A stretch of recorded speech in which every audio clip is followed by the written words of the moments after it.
en el consentimiento informado.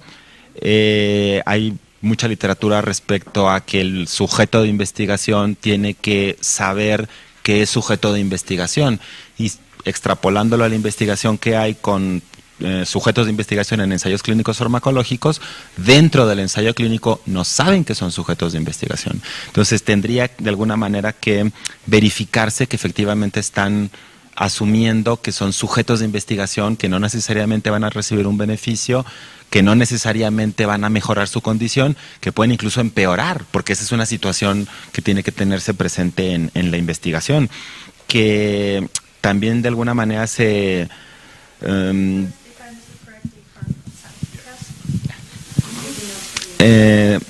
que la regulación que existe, porque hay algún tipo de regulación, mejorara y pudiera de algún modo exigir que las terapias que vienen entrecomilladas se promocionaran como tratamiento experimental, para que estuviese claro que no era un tratamiento probado y que tampoco era una mera ocurrencia de la persona que está proveyendo el tratamiento, y que eso por regulación, y la supervisión de esa regulación, pues para que verdaderamente se esté cumpliendo con lo que anuncian que están haciendo, teniendo el problema, era uno de los últimos comentarios, las limitaciones en cuanto a personal capacitado desde el punto de vista científico-técnico para poder verificar que aquello realmente es tal.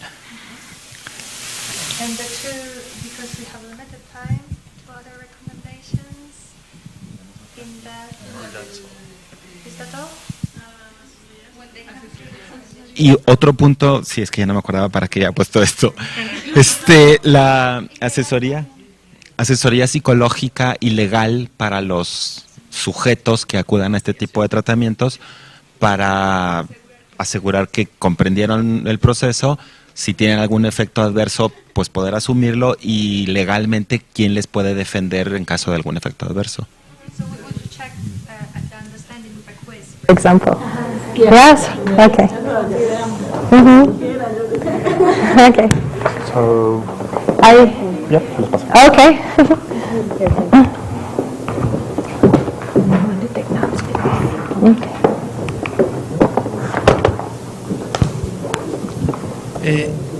Aquí en este grupo hay varias personas que tienen alguna cosa que añadir. Yo por mi parte lo que diría únicamente es que buscaría limitar al mínimo la investigación, no... You speak to the microphone. ¿No se oye? No. Voy a aprender.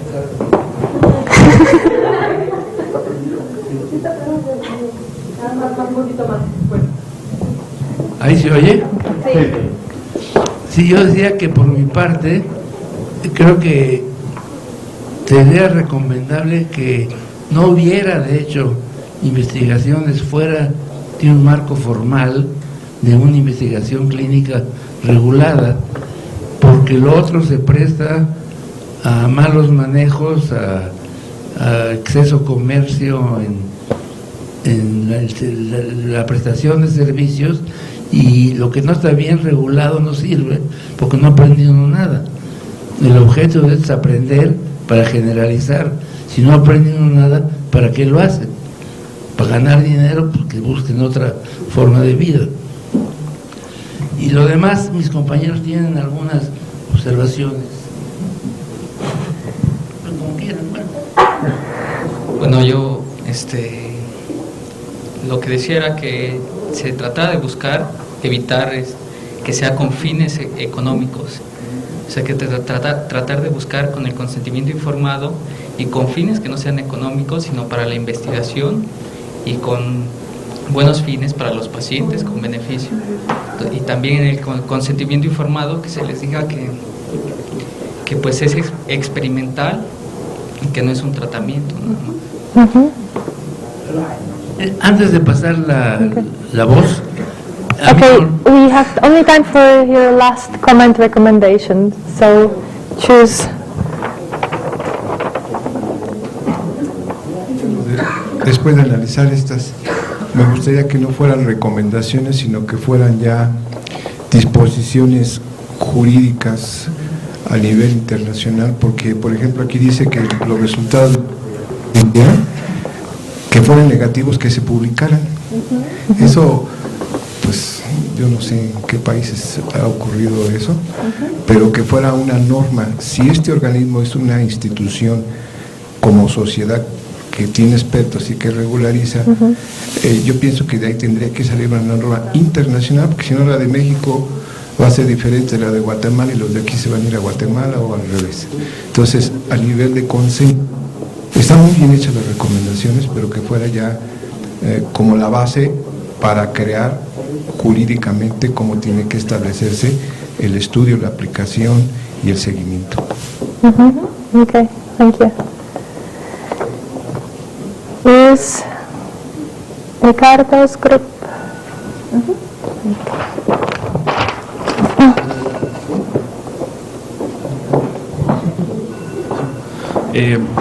Pues nosotros, pensando un poco en el caso concreto de nuestro país, donde estas clínicas subrepticias operan principalmente en provincia, pensamos que sería adecuado generar algún portal de denuncia o algún departamento donde la gente que haya sido víctima de estos tratamientos falaces puedan explicitar su experiencia y al menos que ya no sean tan invisibles para el resto de la gente y que la COFEPRIS pueda, no sé, aprender algo de ahí. Y también pensábamos en generar un poco cultura crítica en la sociedad, al menos difundir el concepto de una célula troncal y los alcances verdaderos que tiene la ciencia, la medicina regenerativa en estos años y no promesas y castillos de aire. Okay.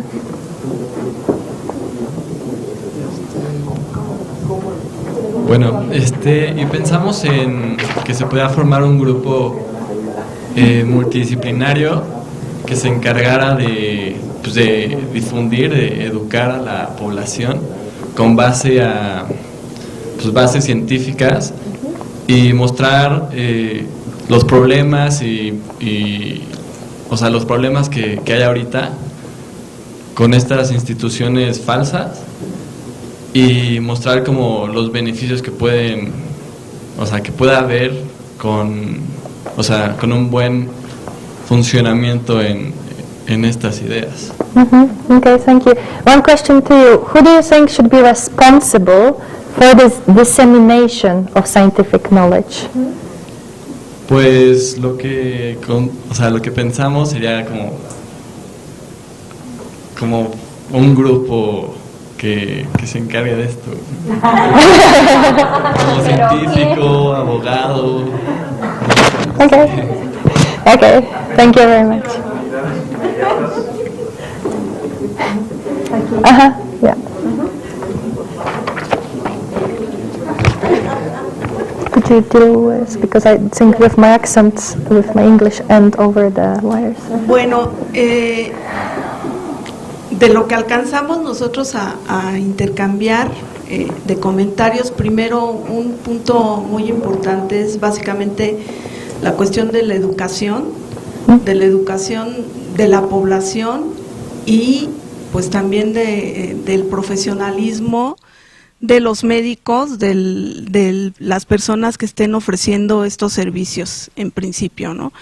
Y bueno, la educación de la población se puede dar por diferentes medios y digo, no quisiera comentar lo de los problemas en los libros de texto gratuitos, pero la SEP empieza con la Secretaría de Educación Pública y bueno, hay diferentes instancias, incluso ya en el gobierno, que tienen también esa encomienda. Con respecto a lo de publicidad, y voy a tocar aquí algunos de los puntos que se comentaron, hay un reglamento de la Ley General de Salud en materia de publicidad que ya establece una disposición de que no está permitido hacer publicidad de terapias no comprobadas científicamente. Aquí hablaban de la posibilidad de puntos de denuncia. COFEPRIS tiene en su página web un icono de denuncia. Sin embargo, o sea, sí, es complejo, es un procedimiento jurídico muy complejo el que tiene que seguir la COFEPRIS para hacer ese seguimiento.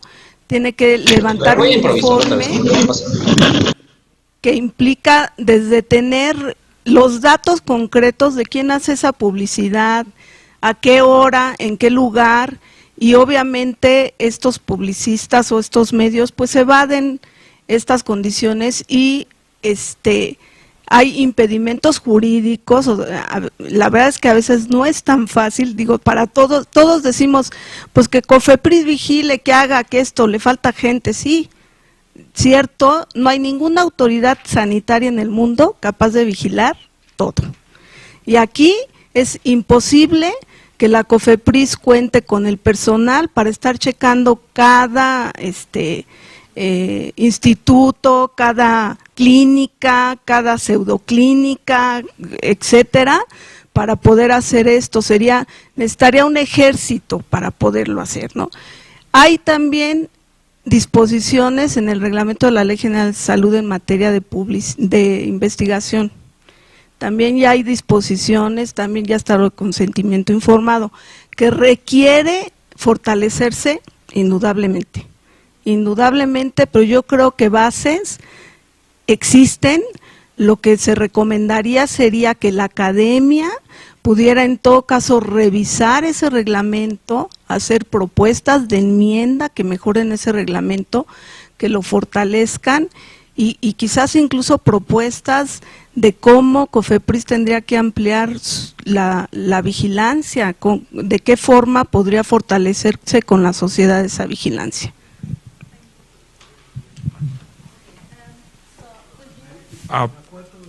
Irapuato, sus puntos. Bueno, nosotros revisamos el punto 7 y nuestras observaciones son en primer lugar, se maneja que son tienen distintos objetivos. El tratamiento innovador y la investigación clínica. Entonces, y se menciona de que se puede llegar a escalar si se tienen suficientes tratamientos exitosos de innovación médica, pero no es muy claro en cuanto en qué punto ya se tienen suficientes casos de éxito como para poder llegar a escalarlo a la investigación clínica. Eso es algo que nosotros pensamos que quizás se pudiera llegar a ser un poco más explícito. También nosotros proponemos la generación de una base de datos en donde sea obligatorio subir reportes en donde detallados, en donde se explaye en cómo se desarrolló el procedimiento y sobre los resultados para cada paciente. Y un punto que nosotros sentimos que no se trata es sobre el consentimiento informado, pero para personas no autónomas, como es el caso de menores de edad posiblemente, o personas afectadas en sus capacidades cognitivas. Y finalmente se habla de un comité para evaluar si se lleva a cabo el procedimiento o no, pero solo dice un comité de expertos y eso nos parece quizás un poco ambiguo con respecto a qué especialidades debe de tener este comité, si deben de ser especialistas en las células troncales, en bioética, no sé, o sea, eso nos parece un poco ambiguo. Y son básicamente las observaciones que tenemos. Gracias.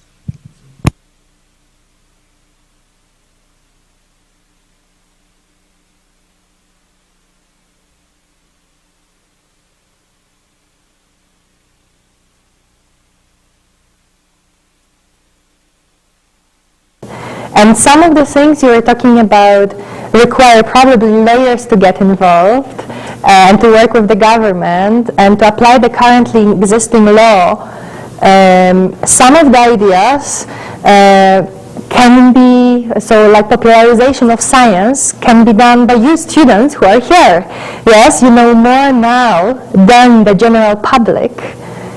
So everyone at every level of expertise has its place to be involved, to make sure that the science happens well, that the patients benefit, and that good uses are maximized and bad uses minimized. We don't have more time for general discussion, but thank you very much for your participation. I thought this is a good starting point for thinking about what kind of things can change in the current not ideal situation. And I will, finish, and pass to Ricardo and Ahora seguimos con la exposición del doctor. No, I'm presenting. Al final no se trata de venir con respuestas o de que todos asumamos respuestas. Al final se está tomando una relatoría que luego puede ser compartida con ustedes para que se tenga como beneficio de todo lo que cada uno de ustedes ha propuesto, ¿sí?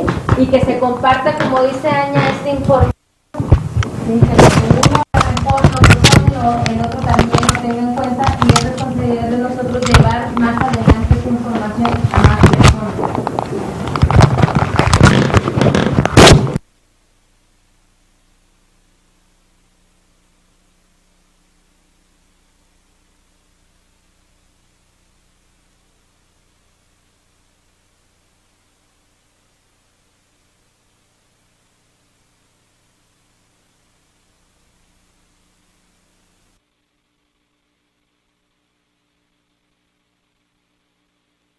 Gracias. Mientras aparece la diapositiva, yo quería hacer un comentario respecto a este último ejercicio.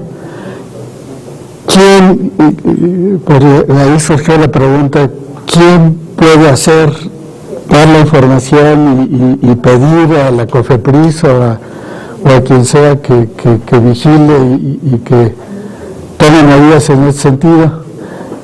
Entonces yo recordé que hay varios comités, hay varias asociaciones, pues la de ustedes de células troncales, sector. Yo creo que el grupo de ustedes sobre células troncales, pues es una excelente institución académica que puede quizá revisar todo esto y concretar recomendaciones, y pues buscaremos los caminos adecuados para que esto llegue a la COFEPRIS y a la Secretaría de Salud para esto, y a la ¿cómo se llama? Daniel ya no está aquí, al Consejo, ¿cómo se llama? De Salubridad, ¿no? El Consejo General de Salubridad. Entonces aquí tenemos de hecho el contacto a través tuyo para poder llegar ahí y a la COFEPRIS. Por otro lado, la Academia Mexicana de Ciencias hace años generó un comité, se llamaba justamente de clonación de células troncales, donde estuvimos trabajando Rubén Lisker y yo con otros investigadores. Pues podríamos sugerir, Rubén, a la Academia que se vuelva a formar este comité y en contacto con el grupo de ustedes de células troncales. Y el otro foro, Rubén, pues es la Academia Nacional de Medicina, en donde también podemos hablar ahí con la mesa directiva de sería una función, es una función de la Academia Nacional de Medicina esto. Entonces, nosotros somos miembros de esa academia también, podríamos generar ahí algún simposio y algo para que se juntaran las recomendaciones, en contacto con el grupo de ustedes de células troncales, para poder avanzar en este sentido, ¿verdad? Yo creo que tenemos los medios. Y por otro lado, pues el programa universitario de bioética, Jorge Linares ya no está aquí ahorita, pero también a través de la UNAM y por supuesto nuestro colegio de bioética también. Entonces yo creo que tenemos las organizaciones aquí en México académicas para poder empezar a tratar de incidir en esto, ¿no? Ojalá que lo logremos. Nos vamos a tener que ir con unas 30 diapositivas adelante, Juan, por favor. Para lo que yo quiero hacer ahora, para seguir con la discusión del día de hoy, es lo que tuve que pasar muy rápidamente el día de ayer. Más.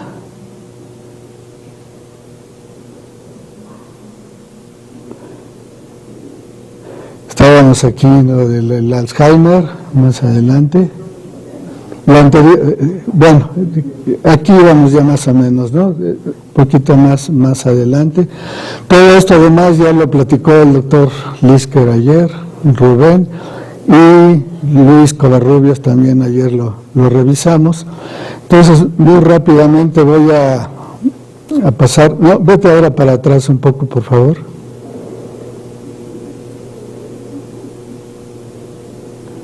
Aquí. Bueno, la obtención, en realidad la clonación esta reproductiva, pues es, ya lo explicó Rubén ayer, tomar nuclear un óvulo, inyectar el material genético de la célula donadora adulta, y claro, esto entonces lleva hasta la creación del blastocisto. Esto es lo que se implanta en el útero de una hembra preparada hormonalmente, y de aquí así surgió la famosa oveja Dolly, que fue, como explicó ayer Rubén, fue el inicio de toda esa discusión de células troncales. Pero uno de los argumentos que también fue mencionado por Rubén ayer, ¿cuál es una tremenda repercusión de esto de Dolly? No nada más el hecho de que se haya podido crear un mamífero sin fecundación de un óvulo por espermatozoide, sino que se demostró que cada una de nuestras células, en el caso de Dolly, la glándula mamaria adulta, conserva el genoma, y ese genoma se puede hacer que se exprese como si fuera una célula embrionaria. De otra manera, no se hubiera podido dar origen al organismo completo, en este caso Dolly. Por consiguiente, si de veras se piensa que el material genético es lo que concede a un cigoto ya la característica de persona, tendríamos que concluir que cada una de nuestras células es una persona, porque potencialmente a través del procedimiento de clonación puede dar origen a un organismo completo. Y claro, entonces lo que decía ayer Rubén, el trasplante de órganos significaría trasplantar millones de células de personas a otra persona, etcétera. Bueno, entonces decíamos qué es lo que realmente puede ser persona. Esto es nada más una comprobación muy simple de la evolución, como los embriones en distintas etapas del desarrollo embrionario, cada una de estas columnas son especies diferentes. El hombre, el puerco, el perro, etcétera, el pollo. Como a estas primeras etapas, las líneas superiores a la misma escala. Es una fotografía, fíjense de qué año, 1874, desde entonces ya se veía que la ontogenia pues realmente es idéntica. Esto es un poco lo mismo, pez, pollo, estas son fotografías reales, como realmente las primeras etapas del desarrollo embrionario, pues no hay mucha diferencia morfológica entre distintas especies tan diferentes como desde un pez hasta un humano. Esto lo pasé yo muy rápidamente el otro día. Estas fotografías de embrión de ratón real, equivalente a los 22 días en el humano, 23 días en el humano, apenas se acaba de formar, ya se formó el surco dorsal, el cual es el origen de una serie de estructuras. A las 9 semanas en el humano apenas se está formando los hemisferios cerebrales, estás en el ratón otra vez, y empieza a haber una serie de migraciones celulares, pero a esta etapa del humano, en el ratón, esta es la fotografía real, este sería un corte a este nivel y se vería así. En el humano la equivalencia 8 semanas, 9 semanas, esto lo pasé ayer muy rápidamente, ven ustedes que no hay prácticamente diferencias entre el ratón a etapas equivalentes del desarrollo. Entonces, decía yo ayer, ¿cómo es posible que se considere que ya se es persona cuando la corteza cerebral está a este nivel, pues como dicen los conservadores y los religiosos que insisten en este punto, pues cómo se puede pensar que el óvulo, que el cigoto o el blastocisto sean ya personas, ¿no? Decíamos hasta las semanas 12-13 todavía no hay corteza cerebral, ni siquiera están las conexiones, todas las sensaciones tienen que llegar a partir de lo que les explicaba yo ayer por los nervios sensoriales, las neuronas receptoras sensoriales, pero todos tienen relevos en el interior del cerebro, en el tálamo, y del tálamo llegan las conexiones neuronales hasta la corteza cerebral. Mientras esto no se desarrolle, pues no hay la menor posibilidad de que el feto sienta absolutamente nada. Porque el otro argumento que se usa mucho es que ya se siente dolor desde estas épocas, y se usa mucho el argumento también contra el aborto. En las primeras semanas, pues se dice, no, pues se le está causando dolor. Pues ¿cuál dolor? No puede haber dolor si no están las conexiones y las sensaciones de la posibilidad de sentir dolor todavía. Estas conexiones se establecen hasta las semanas 23 a 27 de la gestación. Y lo que decíamos también ayer, la respuesta eléctrica de la corteza no se alcanza sino hasta la semana 26, 29 y 30. Bueno, esto ya lo mencioné también ayer. Lo mencionó también Rubén. Cuando el electro cortical es plano, es cuando se muere la persona, pues hasta que esto no aparezca, entonces tampoco debería considerarse persona. Bueno, este es el mismo esquema que pasé de la clonación reproductiva, excepto que ahora el blastocisto, en vez de implantarse en el útero, pues se toma y se extraen las células troncales, y hay muchísimos procedimientos para diferenciar estas in vitro, las células troncales embrionarias, en muchos tejidos. Esto también ya lo presentó Rubén, esto también ya se mencionó. Si en la fertilización in vitro quedan muchos cigotos sobrantes que se congelan y son viables por muchos años y que eventualmente se destruyen, también lo mencionó ayer Ingrid, pues en la reproducción sexual habitual normal se pierde un altísimo porcentaje, por consiguiente, pues habría que concluir que si la fertilización in vitro se prohíbe que se congelen los sobrantes porque eventualmente se van a morir, pues también habría que prohibir la reproducción sexual normal, porque se muere más o menos el mismo número de cigotos. Este es otro argumento de la potencialidad, ¿no? Yo creo que la única certeza absoluta que tenemos cada uno de nosotros es que nos vamos a morir. Este es 100% de seguridad, ¿no? Sin embargo, nadie dice que ya somos cadáveres, a pesar de que tenemos posibilidades 100%, ¿no? Bueno, esto también ya lo pasó ayer Luis.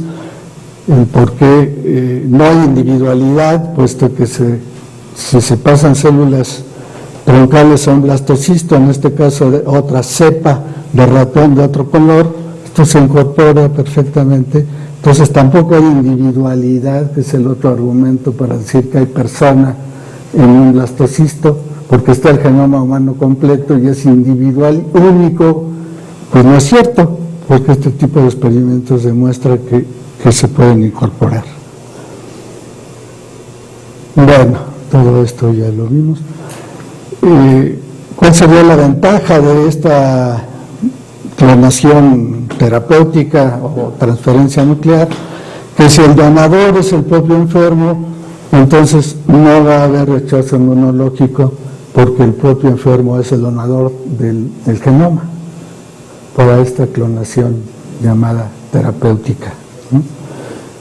No puede haber rechazo inmunológico, puesto que los genes del donador son los mismos del receptor de las células troncales ya diferenciadas para tratar de curar la enfermedad.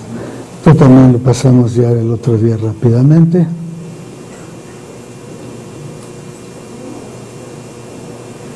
Bueno, las células pluripotenciales, pues cuando Yamanaka en Japón descubrió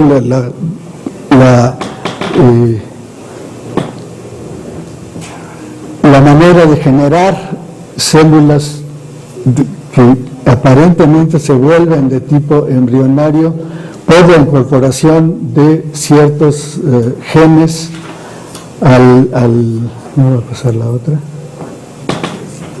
Por la incorporación de ciertos genes, entonces una célula adulta, en este caso de la piel, fibroblastos de la piel, es incorporado, estos genes al incorporarse aquí desdiferencian las células y las vuelven casi como embrionarias, o sea, pluripotentes, por eso se llaman pluripotenciales inducidas. Bush, el presidente Bush, que había prohibido toda investigación de células troncales embrionarias antes que esto surgiera, con fines federales, con dinero federal, pues quedó encantado con esto y dijo, ya ven, tenía yo razón, porque ahora ya no se necesita trabajar con estas células. Y luego Yamanaka en el año antepasado ganó el premio Nobel por estas investigaciones. Sin embargo, empezaron a salieron este tipo de artículos en 2008 por el desarrollo de las células, ¿no? Seísmico, un cambio verdaderamente como terremoto, ya no se necesitaba trabajar con troncales. Sin embargo, empezaron a salir este tipo de artículos. Los mismos autores que generaron esto, aquí está Yamanaka, empezaron a decir que esto no debería eliminar la investigación con células troncales embrionarias, porque nadie sabe y seguimos sin saberlo. Ayer lo explicó Luis también con detalle y Héctor.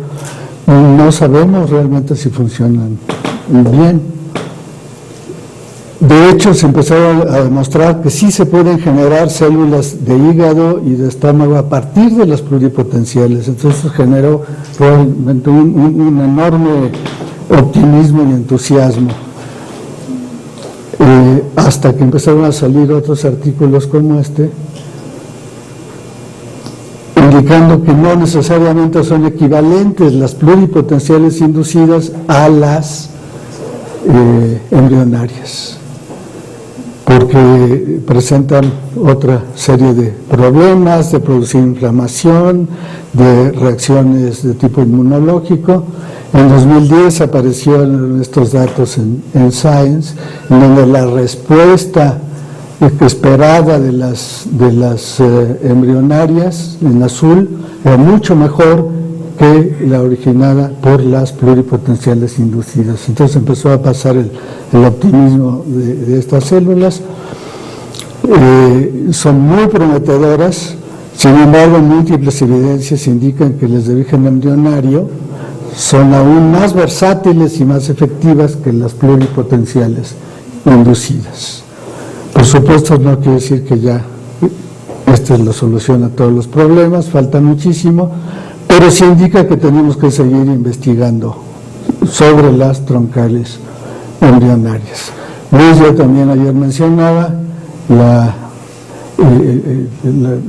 diferentes maneras, la transdiferenciación, que es esta, en donde directamente, sin una desdiferenciación previa como en la célula pluripotencial inducida, es posible, introduciendo ciertos genes, por transdiferenciación, que se pase, sin este paso previo de desdiferenciación, que sería la pluripotencial inducida, directamente de un tipo celular a otro linaje celular por la incorporación de ciertos genes. Esto apareció en 2000. Sí, ahí voy. Bueno, entonces esto ya lo hemos discutido mucho, yo creo que sí se deben seguir usando. Bueno, por otro lado, también se lo mencionó ayer Luis, resulta que las pluripotenciales inducidas, según nuestro trabajo y otros que aparecieron por esta época, esto es 2011 debe ser, también esas pluripotenciales inducidas pueden producir organismos completos. entonces el problema ético sigue siendo el mismo. También entonces habría que considerar personas a estas. Bueno, no quiero bajarme de aquí a pesar de que César ya me está corriendo, sin mencionar algo de este enhancement o mejoría de la humanidad. El profesor John Harris publicó este libro hace ya unos años, que a mí me gustó mucho, me impresionó mucho, y quiero pasar nada más un ejemplo de lo que se puede lograr simplemente con la bioquímica. En 2007 se publicó en el Journal of Biological Chemistry un artículo muy interesante, por cierto no he visto que se haya reproducido. Lo único que hicieron estos investigadores fue sobreexpresaron genéticamente una enzima que se llama fosfonolpiruvato carboxicinasa. Esta es una enzima fundamental para producir energía en todos los tejidos, sobre todo en el músculo. Una de las enzimas importantes en el famoso ciclo de Krebs, que es lo que genera la energía en todas las células de mamíferos. Cuando se rompe este ciclo de Krebs o este sistema de oxigenación que finalmente lleva a la producción del ATP, pues la persona se muere. Entonces, por falta de energía. Bueno, lo que estos investigadores hicieron fue solamente en el músculo sobreexpresaron esta enzima que hace todo esto. ¿Y qué sucedió? Que estos ratones se volvieron tremendamente resistentes y entonces fueron capaces de recorrer en el mismo periodo de tiempo mucho mayor distancia en una cinta que gira en el mismo tiempo, pero mucho mayor distancia. Aquí están los que tenían esta sobreexpresión de la enzima, ven ustedes 20 veces más tiempo para que se podían ir corriendo. Y la velocidad a la que corrían era muchísimo mayor también durante varios meses de vida del ratón. Y cuando se vio el tejido muscular, se vio que tenía mucho más mitocondrias, que son los organelos donde se produce la respiración. Hay un video que desgraciadamente no va a pasar porque no pasé a la computadora aquí, donde están los ratoncitos corriendo y no paran los que tienen esta enzima mayor. Entonces yo me pregunto y sostengo que sería válido hacer este tipo de cambios para mejorar la inteligencia de las personas, para mejorar la actividad física, para mejorar la memoria, con todo tipo de técnicas, mientras no haya problemas de efectos colaterales que sean peores que los beneficios. Y por supuesto entonces tengo también pues que es totalmente absurda la regulación esta para los deportistas, que por un lado se les entrena y se les hace ser cada vez más alto, más rápido, más ancho, todo lo que dicen los lemas de las Olimpiadas, y para eso se les entrena, se les da comida especial. Pero no vais a tomar un esteroide, porque eso sí ya está prohibido. Pues yo no veo la diferencia entre tomar esteroide y un entrenamiento así. Bueno, y ahora sí con esto termino. Gracias. Gracias, doctor. Lo que vamos a hacer, vamos un poquito atrasados de tiempo, es que ahora presenta el doctor Luis Covarrubias y dejamos las preguntas y comentarios para antes del siguiente break.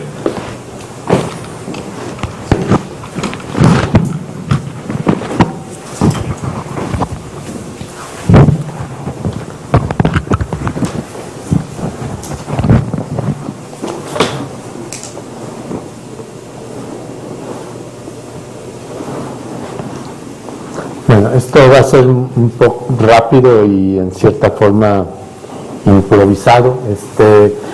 Y esta es la transparencia que presenté ayer al final, que desafortunadamente no sé por qué razón era el borrador y no la...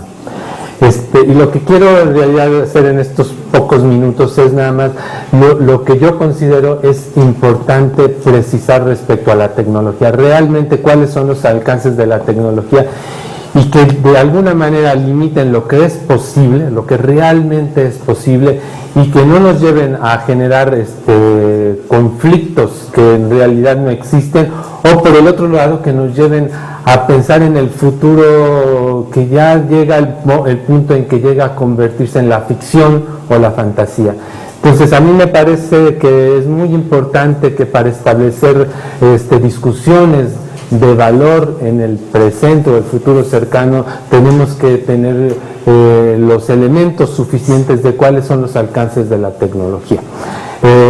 Y a esto es a lo que me refería respecto a lo que debe de llevar a la medicina regenerativa, pero por el otro lado hay un aspecto que no está tocado aquí, que es respecto no solamente a aquello que va a llevar a tratamientos médicos y curación de enfermedades, o inclusive a lo que me refería Ricardo hace un momento, a mejorar la especie humana, sino en el aspecto del entendimiento de la especie humana, es decir, cómo funciona el organismo, cómo es el desarrollo del humano, porque finalmente gran parte del conocimiento que tenemos proviene principalmente de lo que sabemos en los animales, y muy poco conocemos directamente en el humano. Muchas cosas en realidad son inferencias que hacemos de lo que ocurre en animales para generar expectativas de lo que uno consideraría que sucedería en el caso del humano. Un ejemplo muy particular es precisamente las células troncales embriónicas. La mayor parte de la información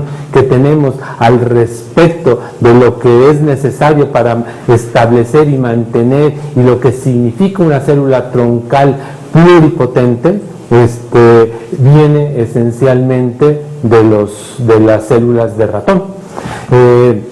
Y entonces, bueno, finalmente yo creo que en todo este aspecto pues se requiere una interacción muy importante entre estudiar el desarrollo embrionario y al mismo tiempo ver las limitaciones que representan las células troncales embriónicas. Como mencionaba ayer, las células troncales embriónicas humanas que más se han estudiado, más se han utilizado, o de alguna manera la mayoría de las que se han derivado, no son precisamente iguales a las células troncales embriónicas del ratón. Son pluripotentes, pero parecen asemejarse más a lo que se conoce ahora bien definido en el ratón como células troncales epiblásticas. Y hasta apenas hace unos meses, o diría unas semanas, en una publicación muy reciente, se encontraron condiciones para derivar células troncales embriónicas, ahora sí humanas, que se asemejan muchísimo a las células troncales embriónicas de ratón. Y eso yo creo que representa un gran logro, porque ahora podemos hacer analogías más certeras y sembrar expectativas más certeras sobre cuál es el potencial real de estas células. Como yo les mencionaba ayer, la evaluación que se considera de oro de una célula troncal embriónica es cuando uno genera una quimera en el ratón, porque es la única manera de establecer de manera categórica que esa célula es capaz de generar todos los tejidos, incluyendo la línea germinal. Esta evaluación en las células troncales embriónicas humanas tradicionales no existe, ni se puede establecer la expectativa porque no podemos hacer ciertas maniobras. El hecho de que se deriven células troncales embriónicas similares pues hace generar la expectativa de que estas, que se parecen más a las del ratón, van a representar el mismo potencial, y por lo tanto pues uno podría hacer mejores inferencias. Inclusive en este mismo estudio hacen algo de generar una quimera entre estas células troncales embriónicas humanas en ratón para ver que realmente son capaces de incorporarse al embrión y por lo tanto representan un potencial similar a las de, obviamente como son especies diferentes, pues la efectividad de esta quimera pues no es igual. Bueno, finalmente de todo este entendimiento básico, más de comprensión del proceso de desarrollo y de formación de los tejidos y de cómo funcionan, pues debería eventualmente de manera sin esfuerzo de llevarnos a generar ideas y protocolos de cómo generar terapias en el cuales estas células pudieran ser útiles. Ahora quiero por el tiempo pues no voy a entrar en gran detalle, solamente aquí enlisté algunas de manera un poco improvisada de la tecnología que está detrás de maniobras sobre el embrión y sobre las células que pueden representar en un futuro un potencial, pero no llevar esto más allá de lo que es realmente posible y que a lo mejor pues en el rato, en unos 200 años a lo mejor estas cosas cambien y entonces veremos un futuro diferente. Un aspecto pues, de que se ha hablado mucho en estas reuniones es respecto a la fertilización asistida. Yo creo que pues es un protocolo que se usa cotidianamente, pero las preguntas detrás de si el embrión que deriva de estas manipulaciones si es igual al embrión que se desarrolla naturalmente. Yo creo que ahora hay información de que este no es el caso e inclusive se ha llevado algunas determinaciones de que los defectos embrionarios son más frecuentes cuando se lleva a cabo fertilización asistida que cuando ocurre naturalmente. Pero sin embargo la evaluación en concreto no se ha llevado todavía a fin, puesto que tendríamos que evaluar ciertas otras características como la que diríamos que tomaría más tiempo, que es la longevidad. ¿Vive la misma longevidad un individuo que nace por este procedimiento o no? O sea, cambios, hay un estudio en ratón, creo que hasta donde no se ha hecho en humano, pero que por ejemplo los elementos que forman el embrión temprano, o sea, hay cambios epigenéticos que hace que las células que van a derivar del embrión no son iguales de origen al embrión que se origina dentro del útero. O sea, la expresión de, por ejemplo, genes fundamentales para la pluripotencia, como es OT4, aparece más caótica en un embrión que deriva por fertilización asistida que deriva de un embrión que se desarrolló en el útero. Entonces hay ciertas cuestiones que digamos debieran de estar llevarnos más allá a mejorar el proceso de fertilización asistida de tal manera que la garantía de que un embrión que proviene de este proceso es equivalente igual que un embrión que proviene del desarrollo natural. Entonces bueno, yo entiendo aquí hay muchas cuestiones éticas, muchas cuestiones que son problemáticas en sí, porque finalmente este procedimiento es un procedimiento que resuelve un problema que existe en nuestra sociedad, pero creo que también por el otro lado pues no habría que abusar, ¿no? O sea, creo que todo esto debería de utilizarse bajo los criterios cuando es necesario y no porque es un medio más fácil, digamos, de resolver un problema de la sociedad. Otra parte de la tecnología es la producción de transgénicos. Por supuesto, la derivación de animales transgénicos, en particular ratones transgénicos, que es lo que más se ha elaborado, es una tecnología perfectamente establecida, muy bien diferente, inclusive actualmente existen diferentes medios para producir animales transgénicos, pero estos, en gran medida, varios de estos métodos podrían aplicarse a seres humanos, y sin embargo, el tema de discusión sobre las implicaciones éticas y morales, inclusive detrás de la generación de un humano transgénico, se discuten muy poco. Inclusive lo que mencionaba hace un rato Ricardo se vuelve crítico en esto, porque en realidad hay información muy bien establecida de que la mejoría, no solamente en el endurance, en la resistencia a correr, sino por ejemplo desarrollar mejores músculos o mejores capacidades intelectuales, está demostrada mediante la sobreexpresión de algunos genes en animales transgénicos, que casi uno podría pensar que las implicaciones serían muy similares en el humano. La transferencia nuclear es otro aspecto. Yo aquí quizás me gustaría nomás hacer notar pues que un individuo clonado, la mitocondria es un aspecto, la mitocondria proviene solo de la madre, y por lo tanto de entrada un individuo que fue clonado de esta forma no es igual al original, puesto que por lo menos la mitocondria es distinta. El otro aspecto nuevamente es aspectos epigenéticos que hacen que la derivación de un embrión de esta naturaleza no es igual. Pero bueno, para llevar esto al punto final, es que la clonación y que terapéutica en realidad no tendríamos por qué considerarla como terapéutica, porque su factibilidad es poco probable, dada la ineficiencia con la que es el procedimiento de transferencia nuclear. Los requerimientos que se requieren para esto son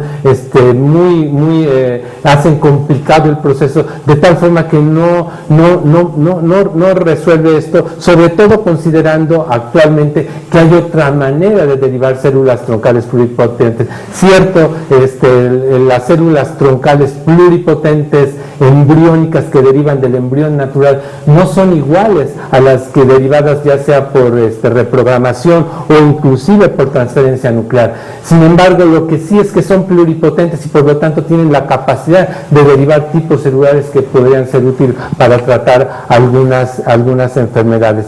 Entonces, estas consideraciones deben de tomarse en cuenta y pues un poco, yo diría, tratar de hacer a un lado esta cuestión de la transferencia nuclear terapéutica, porque el que esto se vaya a usar como una terapia es poco factible. En otro aspecto, y que pues también se refirió aquí por César respecto a la formación de híbridos, yo creo que aquí, bueno, y al igual que mucho de lo que he mencionado acá arriba, es fundamental el saber el para qué, porque la tecnología tiene sus límites y no lo da para cualquier maniobra y que se pueda hacer. Sí quisiera apuntar, como mencioné muy rápido la otra vez, es que lo que se refiere como mosaicos por lo menos en la literatura científica, es principalmente asociada a la diferencia genética, más que exactamente a la mezcla de dos células que tienen diferente origen. Esto es importante pues, en una discusión donde se tienen que ver aspectos de las aplicaciones, porque en este caso no estamos hablando de dos individuos diferentes, mientras que en la quimera sí se habla de la mezcla de células que provienen ya sea de dos individuos distintos o, como se refirió antes, de dos especies diferentes. Bueno, antes de pasar a los trasplantes, quisiera nomás referirme a esto respecto a las aplicaciones que tiene esto. O sea, tal vez el para qué se vuelve muy importante, pero yo creo que la discusión en el contexto científico en sí, de entender nuevamente el desarrollo del humano, las quimeras pueden ser una herramienta fundamental, puesto que teniendo células troncales embriónicas humanas pluripotentes, hacer una quimera, por ejemplo, vamos a decir con el ratón, o podría ser con un organismo más, podría ayudar a entender el desarrollo sin la necesidad de usar un embrión humano. Entonces, la discusión debe estar si es con el fin de entender el desarrollo del humano, si es o no es, o cuáles son las consideraciones que uno debe de tener para generar una quimera que tiene fines exclusivamente científicos y no generar un individuo quimérico que pues obviamente tiene muchas complicaciones y muchos peros que habría que poner detrás de eso. Por el otro lado, la transplantación, pues, los trasplantes también tienen un fin, puede tener un fin terapéutico cuando uno los aplica en un organismo adulto, pero un trasplante en un embrión tendría otras características que podrían ser más con fines científicos que con fines de generar individuos mejorados o generar animales que tengan algunas alteraciones particulares. Y bueno, pues dentro de este campo pues está el campo de los organoides, que un poco se mezcla con estas cosas que son órganos o estructuras o inclusive en parte embriones que son generados exclusivamente in vitro y que representan algunas estructuras, y aquí habría que hacer los pros y contras en esta comparación de estos ciclos. Y ya para terminar, por la rapidez, pues hay que tomar en cuenta que actualmente, además de estas maniobras que uno puede hacer en el embrión, también existe tecnología que permite modificar, por un lado el genoma y por otro lado la expresión de ciertos genes. Y eso también es una consideración importante, por ejemplo, en el enhancement que refería Ricardo, porque muchas limitaciones se ha pensado respecto a la tecnología de recombinación homóloga o la generación de transgénicos, porque estos pueden ser mutagénicos. Sin embargo, recientemente hay tecnología que permite dirigir la integración a sitios específicos donde este problema dejaría de existir, y entonces eso nos lleva a la realidad de si es o no o cuál sería el beneficio para la especie o para la investigación generar embriones transgénicos. Y bueno, lo dejaría ahí por la cuestión del tiempo. Como vamos un poco atrás del tiempo, lo que vamos a hacer es que tendremos tiempo para tres preguntas, luego vamos al coffee break de 15 minutos y en la participación del doctor Jorge Álvarez pasó a la siguiente parte. Entonces regresamos al coffee break y terminamos con las exposiciones. Entonces, para abrir la sesión de preguntas, quería empezar por el otro lado, preguntarles si tienen preguntas allá, en Irapuato. No, al parecer no. Entonces, de este lado, ¿alguien tiene alguna pregunta? ¿No? A ver.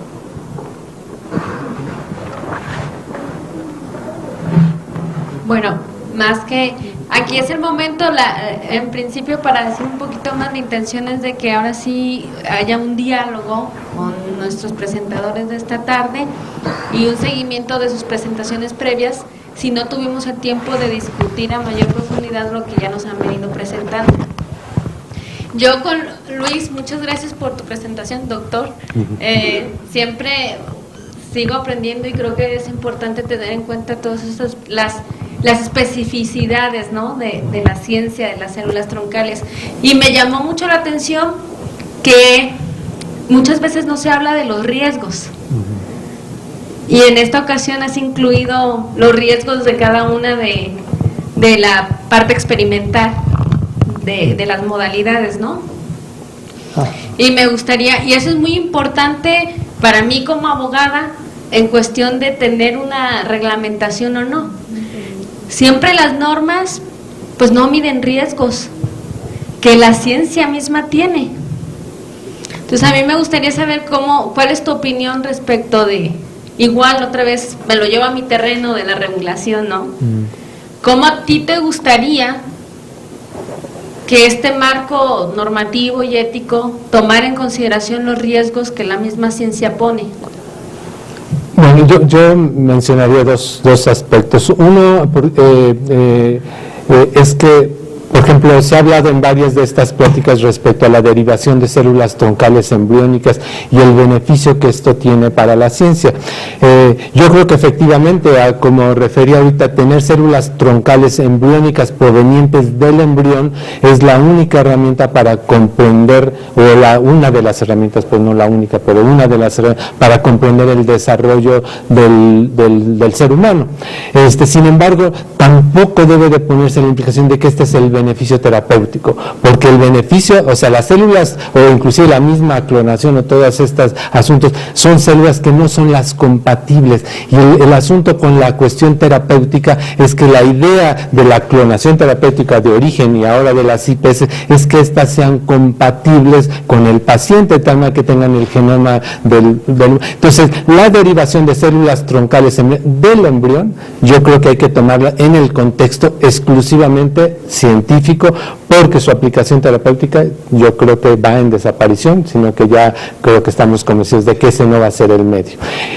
La derivación de IPS, en realidad la cuestión es un poco diferente. Yo creo que hay suficientes elementos ahorita para considerar que de ellas podría surgir un ser humano, lo cual es diferente, no derivar del ser humano, sino generar un ser humano a partir de una célula que fue reprogramada in vitro. No es que exista ahora, ¿no?, pero sí creo que es algo que no se ve dificultades de la biología de la célula que vaya a impedir eso. Entonces la preocupación no debería estar en la regulación de cómo derivar del embrión células troncales embriónicas, sino más bien la preocupación, yo la pondré ahorita, de si realmente la posibilidad de clonar vía generación de IPS. Es algo que no se tocó aquí y que se ha discutido muy poco, pero que yo creo que también eso está, digamos, a la vista, y que cuando está a la vista, como igual que los transgénicos, está ahí, sin embargo no se discute en estos ámbitos, y esas cosas, no sé, a veces me generan curiosidad, ¿no? ¿Por qué? ¿Por qué es así?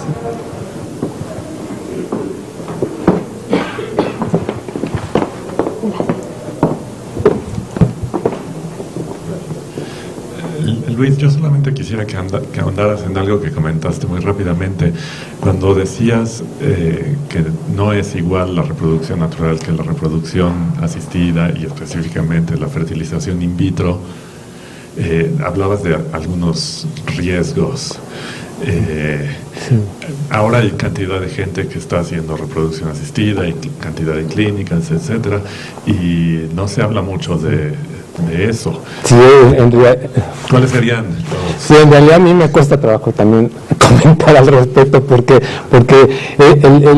o sea, es cierto que esto, yo sí entiendo que socialmente representa una tecnología importante, ¿no? Yo creo que resuelve asuntos de muchas familias, etcétera, etcétera. Pero, o sea, evaluaciones que se han hecho y algunas muy recientemente hablan de que hay defectos, o sea, hay un incremento. Ahora, no es que sea tanto, tampoco hay que poner, por ejemplo, porque no he metido a profunda, pero por ejemplo, uno de los reportes, creo que del año pasado, reporta que se duplica la frecuencia de defectos en el embrión. O sea, duplicar quiere decir que si el 5% se presenta naturalmente, ahora es el 10%. Bueno, aumentó, pero digamos tampoco es la mitad, ¿no? Entonces, ahora, ese es el aspecto de la viabilidad del embrión. Pero yo me pregunto, o sea, por ejemplo, hay casos, por ejemplo, en el caso de la PNOS, y creo que hay algo también respecto a los individuos que vienen de fertilización asistida, y es que hay una tendencia a ser más grandes o más obesos.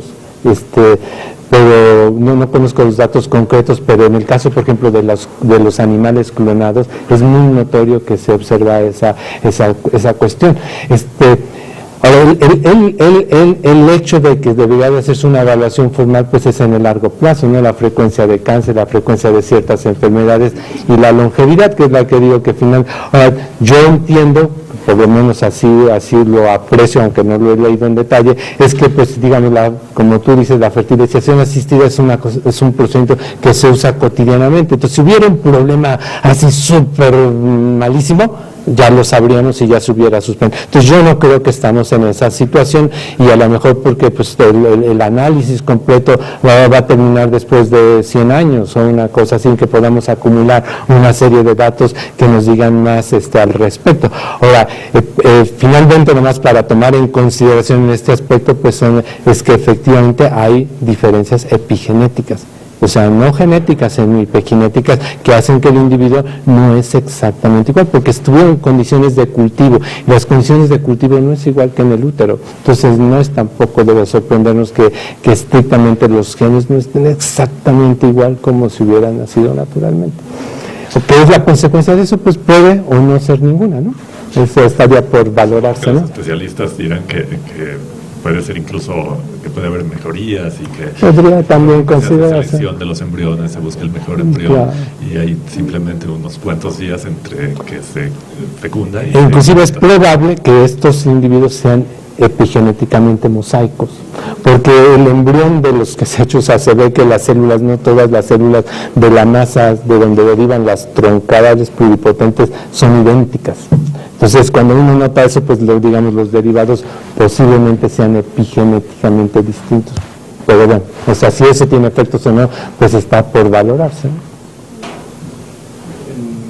¿Irapuato tiene una pregunta? Sí. Bueno, pensando que al final lo que se busca es que los beneficios lleguen a la población, y partiendo de una hipótesis en que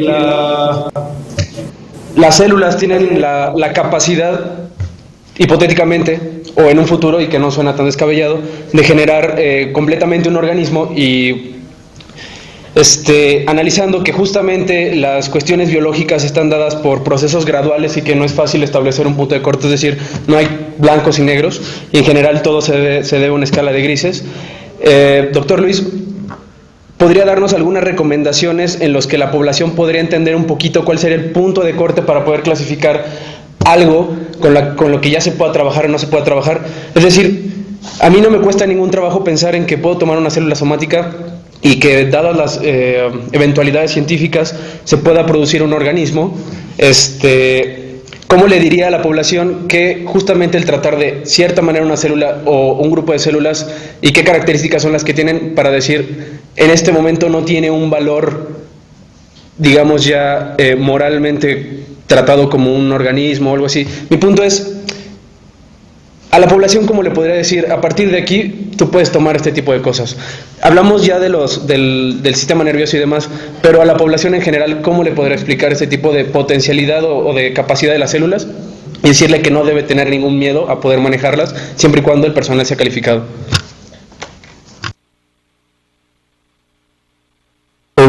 La manera en que ha basado la ciencia hace considerar que por lo menos las IPS, los pluripotentes generadas por reprogramación, donde no hay integración del genoma que lleva a los genes reprogramadores, creo que viene, seguro viene, ¿no? Cuando es un poco todavía falta que mejoren ciertas partes de los procedimientos. Yo creo que si uno tuviera que decir a México, por ejemplo, México tenía que desarrollar el recurso humano para estar preparados, por un lado para desarrollar esta tecnología, pero inclusive para recibirla, porque yo creo que es muy importante que la población esté preparada para que pueda medir el paciente los riesgos y beneficios. A mí me preocupa mucho hace rato que se hacía esto, es decir, cómo poner a una persona que no fue educada a que pueda juzgar si es bueno o malo, o cuáles los beneficios que va a recibir, o que pueda medir la persona en sí los riesgos que le puede causar el uso de la tecnología. Entonces, yo creo que estamos en este proceso de educación y de desarrollo de la tecnología para tener los elementos de apreciación. Ahora, en el otro punto que por aquí ha habido discusiones también es en el cambio de la moral, porque a lo mejor, por ejemplo, nosotros no hemos aceptado que haya mejores, digamos que haya deportistas mejores, o levantadores de pesas, o matemáticos, o músicos, y yo creo que pues es posible ahora pensar que eso es factible, pero para eso necesitamos que cambie nuestra manera de percibir, que no representaría tomar decisiones sobre el embrión. Yo quiero un hijo deportista que sea el campeón del mundo en tenis, pues a lo mejor yo tendría que ahora tener la opción de darle a mi hijo un gen que lo haga más aguantador o más musculoso, o no sé, o yo quiero que mi hijo sea músico, pues a lo mejor le tengo que dar tal propiedad para que... Pero eso yo creo que sí implica un cambio drástico en la manera que percibimos el mundo en el que vivimos, porque la diversidad ahorita es natural, una orientación hacia el enhancement dirigido, yo creo que sí implica ciertas cuestiones que la sociedad tiene que apreciar de otra forma. Entonces, yo creo que esas son dos cosas, una más futurista, y en cierta manera tiende a veces a la ciencia ficción, y otra más realista, que es el tratamiento de padecimientos presentes. Gracias.